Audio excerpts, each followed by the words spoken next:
Buen día, chicos, estamos viendo la segunda parte de análisis vectorial.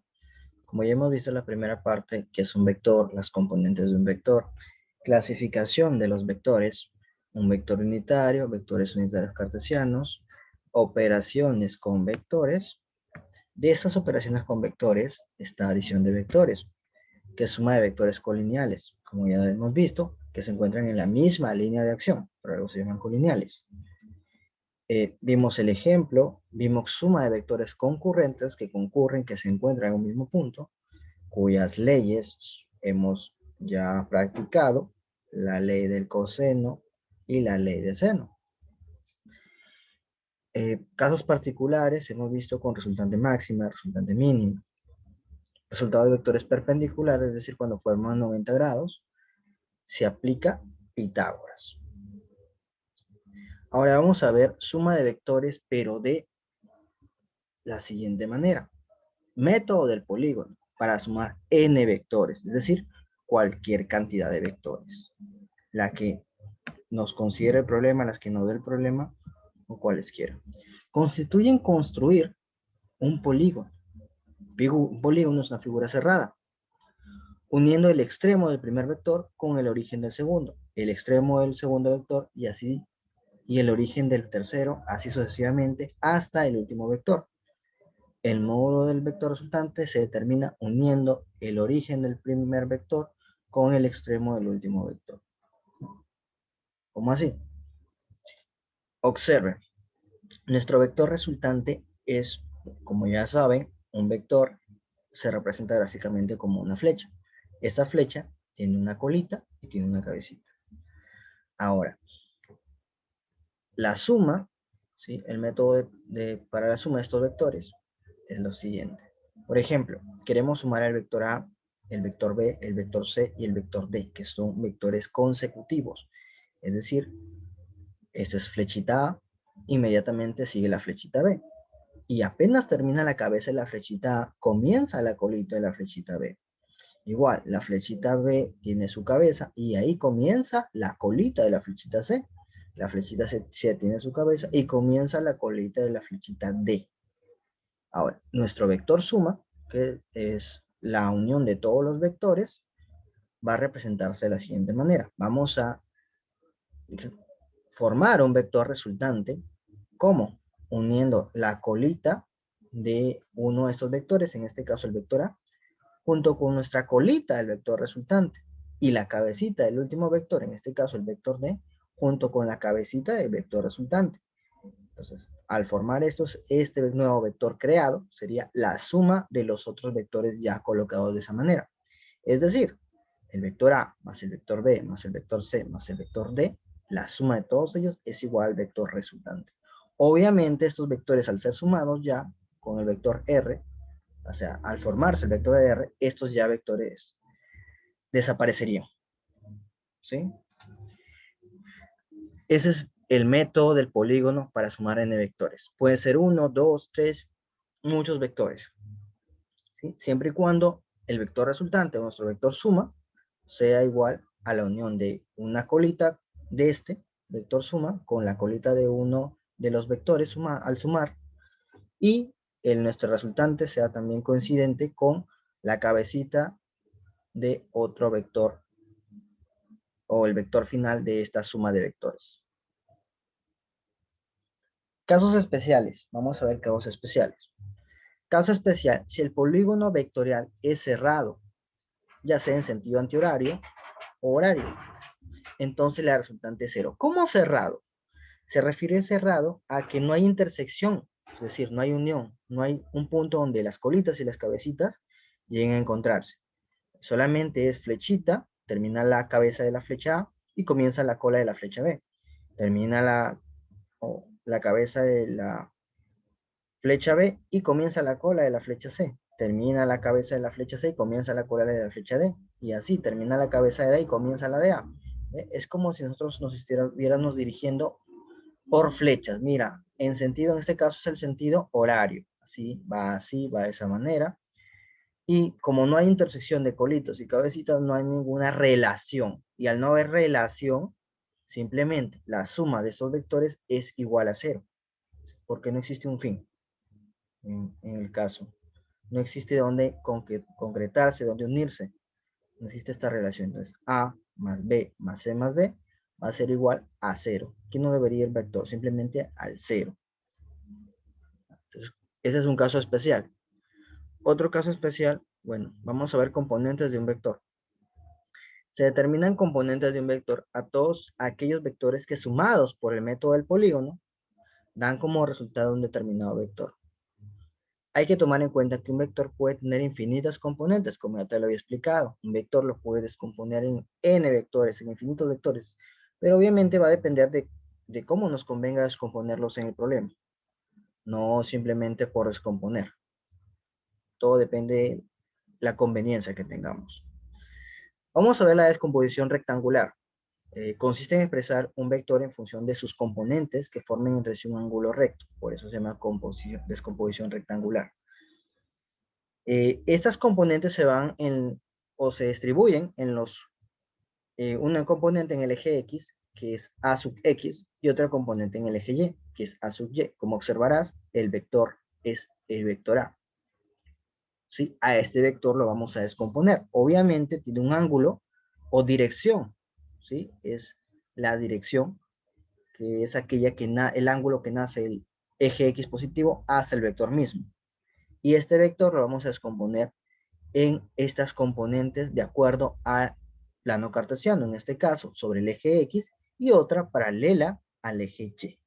O también se puede colocar ahí. Este vector componente A sub Y puede también pertenecer al eje Y, porque es paralelo a él.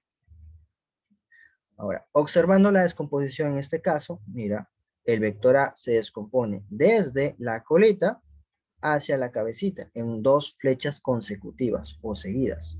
¿Sí? Obviamente estas flechas forman 90 grados o son perpendiculares. Donde A sub X va a representar A o el módulo de A por el coseno del ángulo. Y A sub Y es A por el seno del ángulo. Es decir, cuando yo descompongo un vector que esté en un plano cartesiano, lo puedo descomponer. El que si lo pone al ángulo es A por el seno del ángulo. Y el que está al costado es A por el coseno del ángulo. Nuevamente, A sub X es igual a A por el coseno del ángulo y A sub Y es A por el seno del ángulo. Se puede descomponer utilizando triángulos notables en casos particulares, es decir, el ángulo tiene que ser conocido. ¿Sí? Ya eso es por trigonometría.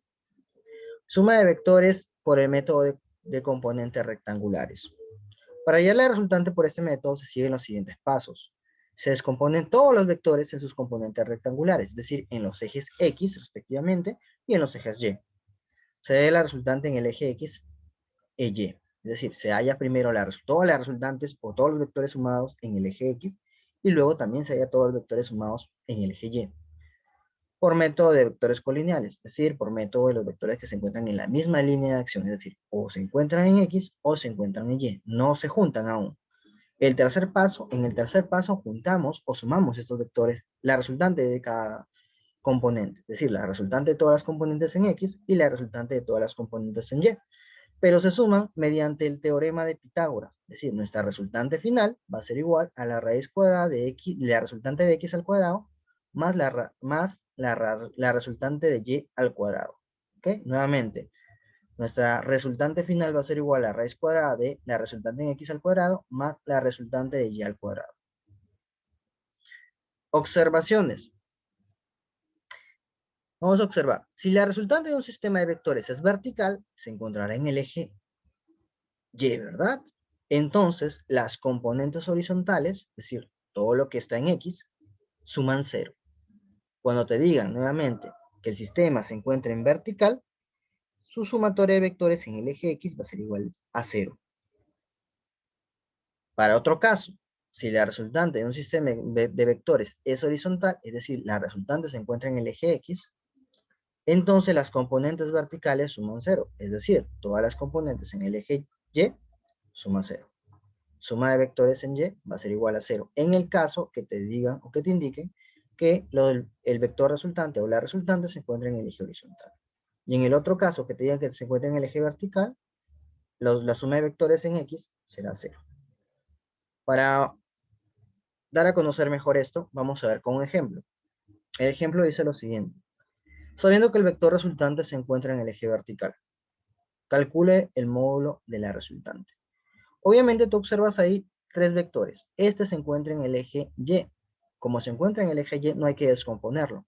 Pero estos vectores sí hay que descomponerlos. Y aquí tenemos eh, un pequeño problema, que es el vector F. No sé cuánto vale F, pero tengo un vector 30. Y también tengo lo que nos dicen. Resultante se encuentra en el eje vertical. ¿Te parece si el vector que tiene el 30 junto con su ángulo de 37 lo graficamos aquí?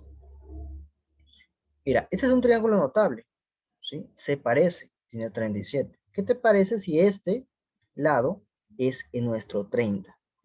Si fuera nuestro 30 en el triángulo notable, a 37 se le pone 3K, 53 4K y a 90 5K. Si 5K es igual a 30, en este caso, nuestro K vale 6. Y al valer nuestro K 6, nuestra línea horizontal vale 24. Y nuestra línea vertical sería 3 por 6, 18. Reemplazamos los valores ahí. 24 y 18. Pero observa, ¿qué te están diciendo? Que el vector resultante se encuentra en el eje vertical, es decir, en el eje Y. Entonces, se encuentra en el eje vertical. ¿Cuál era la teoría? Que la suma de vectores en X, es decir, en el eje horizontal, es 0. ¿Dónde está el eje horizontal? Aquí está el eje horizontal. Correcto. ¿Qué vectores se encuentran? Solamente se encuentra 24 hacia la izquierda. Y si es 0, ¿qué tengo que hacer? Colocar un 24 hacia la derecha o saber que existe un 24 hacia la derecha. O ya tenemos el 24 hacia la derecha. ¿Qué nos falta? No tenemos este valor de F. Pero, ¿qué te parece si con ese 24 y ese ángulo formamos un triángulo notable así como lo hemos hecho anteriormente? Formamos el triángulo notable. 53, obviamente a 53 4K, a 37 3K y a 90 5K. ¿Qué sucede? Este horizontal, ¿cuánto vale? 24. Si vale 24, K, ¿cuánto vale? 8. Si K vale 8, entonces corresponde que la parte diagonal 5K es igual a 40. Es decir, F vale 40. No la teníamos, ahora la tenemos. Y 4K, la parte vertical, vale 32. Entonces, este vector que existe vale 32. Obviamente, tengo que decirles que este vector de acá no es que yo lo haya colocado porque sí, es que me doy cuenta que como en el eje X es 0, existe este vector sí o sí. Ahora, este vector junto al vector de aquí van a ser las componentes de este vector de acá. Igual que en la parte azul, este vector más este vector son las componentes de este vector de acá. Pero al ser sus componentes, quiere decir que estos vectores ya no van a existir, los vamos a eliminar porque ya se descomponieron en el eje X y el eje Y. Ya no están ahí. Ya están ahí, se han descompuesto estos vectores en el eje X y en el eje Y. Y obviamente el 24 hacia la derecha se ha ido con el 24 hacia la izquierda. Ambos 24 se han ido porque en el eje X la resultante es 0. No existe resultante en el eje X, solo existe resultante en el eje vertical, es decir, en el eje Y. ¿Y cómo hallamos esta resultante? Solamente tenemos que observar los vectores que nos quedan justamente en el eje Y. ¿Qué vectores nos quedan en el eje Y? El vector 18 hacia arriba, positivo, y el vector 32, perdón, hacia arriba, positivo también. ¿Sí? 18 hacia arriba, positivo, 32 hacia arriba, positivo. ¿Y qué otro vector? Porque el resto se eliminó. 35 hacia abajo. Entonces sería negativo. ¿Ok? 18 y 32 que van hacia arriba se les considera positivos. Y 35 que va hacia abajo se les considera negativos. Entonces, nuestra última parte a desarrollar para ir a la respuesta sería 18 más 32 menos 35. Obviamente, 18 más 32 nos da 40, menos 35 nos daría el resultado 15. ¿Ok? Cuya respuesta entonces para este ejercicio sería el valor de 15. Nada más. Nuevamente, ¿qué tenemos que hacer? los vectores que tengan un ángulo dentro de nuestro plano cartesiano o nuestro, ¿sí?, espacio cartesiano, tenemos que descomponerlos y dejarlo en los vectores en la descomposición X y la descomposición Y respectivamente. Luego estos sumarlos o considerar cuáles son los resultados o en X o en Y. En este caso el resultado en X es eliminado y en Y es lo único que nos queda, porque eso es lo que nos dice. El vector resultante se encuentra en el eje vertical, es decir, en el eje horizontal no hay nada. Muy bien. Entonces, esa es la última parte de vectores y solo nos queda realizar los ejercicios de la semana. Muy bien, chicos. Nos vemos. Ya me llegó porque